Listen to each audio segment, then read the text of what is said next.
லட்சக்கணக்கான குடும்பங்கள், கோடிக்கணக்கான கனவுகள். தமிழ்நாடு அரசு ஒவ்வொரு குடும்பத்திடமும் கேட்கின்றது. உங்க கனவை சொல்லுங்க.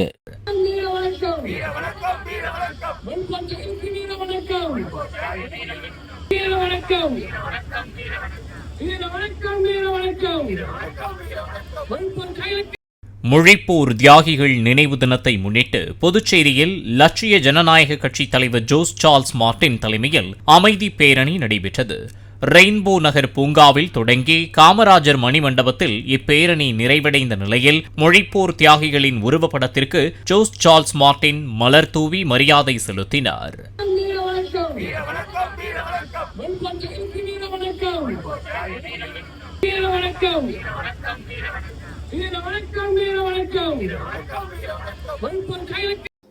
ஆமாம், இன்னைக்கு நாங்கள் மழை பெஞ்சும் இன்னைக்கு மழை பெஞ்சதும் அப்புறமும் இவ்வளோ ஆதரவு தெரிவித்தது நம்ம மொழிக்காக அவங்க உயிர் தியாகத்தை செஞ்சாங்க. தீ குளிச்சு அவங்க உயிர் விட்டுருக்காங்க.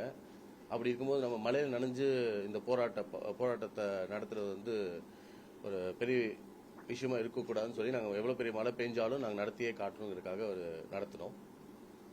இது மெயினாக என்ன வெளில சொல்ல வரோம்னா, இன்னைக்கு ஜனவரி 25 1937 இது ஒரு பெரிய போராட்டமாக 2 பேர், திரு நடராஜன் அவர்களும், அது போக 1964 சின்னசாமி அவர்கள் நிறைய பேர் இதில் உயிர் இழந்திருக்காங்க. இது நம்ம தாய்மொழி தமிழுக்கு மட்டும் இல்லை, அனைத்து தாய்மொழிகளுக்கும் எதிர்ப்பான ஒரு போராட்டம். அதை இன்னைக்கு இதில் காங்கிரஸும் திமுகவும் இவங்க இரட்டை வேடத்தை வெளிக்காட்டும் விதமாகவும் நம்ம இனத்துக்கும் மொழிக்கும் இந்த தேசத்துக்கும் அவங்க பண்ண துரோகத்தையும் வெளில காட்டும் விதமாக நாங்கள் இதை வீடியோ பிரசன்டேஷனை எடுத்து இதை ஸ்க்ரீனில் போட்டு நாங்கள் எல்இடி ஸ்க்ரீன்லையும் இதை காமிச்சோம்.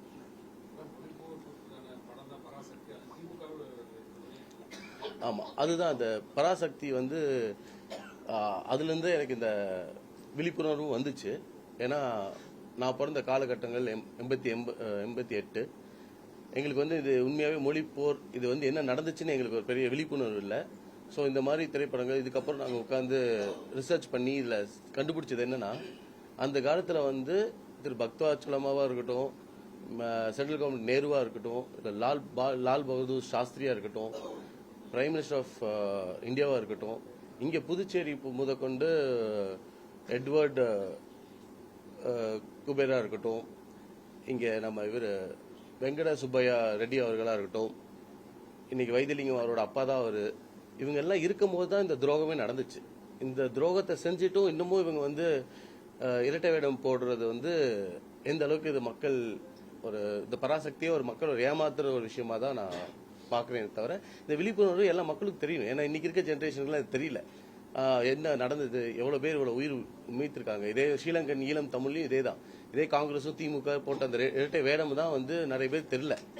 இதெல்லாம் எங்கள் ஜென்ரேஷனுக்கு இதெல்லாம் தெரியும். இந்த மொழி போர்லாம் மொழிக்காக ஒரு இனத்தை இவ்வளோ கொண்டு குவிச்சது இது வெளியில் தெரியாது. ஸோ இதெல்லாம் வெளியே காட்டணுங்கிற ஒரு நோக்கத்தில் தான் இந்த ஒரு அமைதி போராட்டம் நாங்கள் இன்னைக்கு நடத்தணும். லட்சக்கணக்கான குடும்பங்கள், கோடிக்கணக்கான கனவுகள். தமிழ்நாடு அரசு ஒவ்வொரு குடும்பத்திடமும் கேட்கின்றது. உங்க கனவை சொல்லுங்க. பிளே ஸ்டோர் மற்றும் ஆப் ஸ்டோரில் இருந்து பாலிமர் செயலியை QR கோடு மூலம் பதிவிறக்கம் செய்யுங்கள். செய்திகளை உடனுக்குடன் பெறுங்கள்.